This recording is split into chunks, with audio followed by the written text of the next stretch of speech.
I'm delighted today to be speaking with Neil Rackham, who's visiting us from the US and has something of a very long and serious career in the area of sales. Hello, Neil. Thank you for joining us. Thank you. So, Neil, in the world of the internet, clearly sales has changed and is changing. You, I know, have coined a phrase called spin selling. Could you tell us a little bit about that and how we might use it in our work? Okay. Let me say, what spin selling is, it's a lot of research into some 35,000 sales calls, biggest piece of research ever done in selling. And what we set about to do there was to understand what successful salespeople were doing that was different from the average salesperson. Okay. We watched 35,000 salespeople. Fine. You must have learned a lot. Yeah. It took us 12 years. Right. We had 40 researchers on it. It was a mammoth project. We published a whole lot of books from it. Right. The spin piece that everyone knows about was a sequence of questions that effective people ask when they sell. Right. And put very simply, when you're discussing something with a customer, the first thing is questions are more important than anything else. Right. So sales calls with a lot of questions are more successful than sales calls without. Okay. So stop the selling, ask questions That's at the right. beginning. Yeah, ask questions, listen. But what kinds of questions? There's clearly smart questions and dumb questions. Right. We used to be taught that open questions were the smart ones and closed questions were the dumb Yep. ones. So let your client just keep on rambling, but you're saying that's not the way it is now? Well, no. Okay. We did $250,000 worth of research to try to prove that distinction. We couldn't prove it. Right. But what we found instead is there's a sequence of questions that effective people use. First, they ask some fact-finding questions, what we call situation questions, Okay. the S of spin. Right. Second thing that they do is they ask about problems.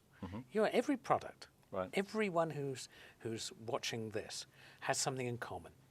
We all solve problems for our customers. If Sure. you don't solve a problem, What are you doing? what are you Yes. doing? So how can you solve problems unless you ask about them? Yep. And so the second type of question is what we call problem questions. Questions like, are you finding it difficult to do this? Questions about, is this a problem?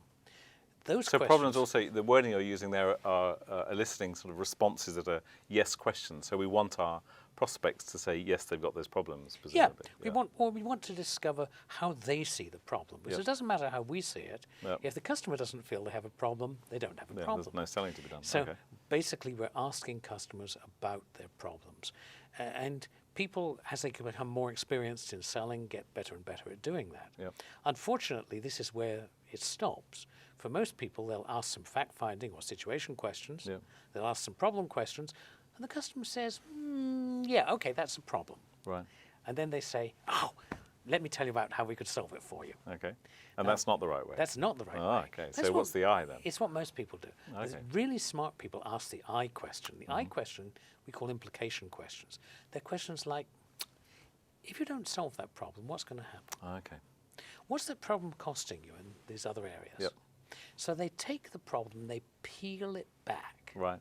They make it more So significant. deepening the pain as well for the They person on deepen the the other pain. end. Yeah. Okay.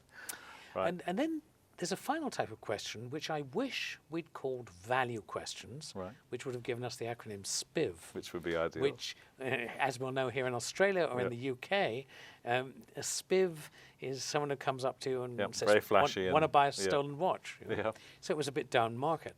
Right. In the States, as it happens, that doesn't mean anything. And Okay. so I wish I'd used the term V for value, Okay. because the final type of question is about value. Right. But we called them need payoff questions, Okay. because that gave us the SPIN acronym. Yeah. These are questions like, how would it help you to be able to do this? Why is that important? What else could this do for you? So again, getting the prospect to articulate in their own words what life looks like when they've got your product or Yeah. service. Yeah. Because after all, if I tell you, look, here are the 3 benefits of my product, I appear pushy. Yeah. I'm forcing you. Yes. If I say, what benefits do you see? I'm getting you to think about how I could help you. Fantastic. So that explains the acronym SPIN. And if we want to find out more about your work, we go to a website locally, which is www.huthwaite, Yes. spelled HUTHWAITE.com.au. You've Yes? got it. Okay, Neil, thank you very much for joining us. Thank you.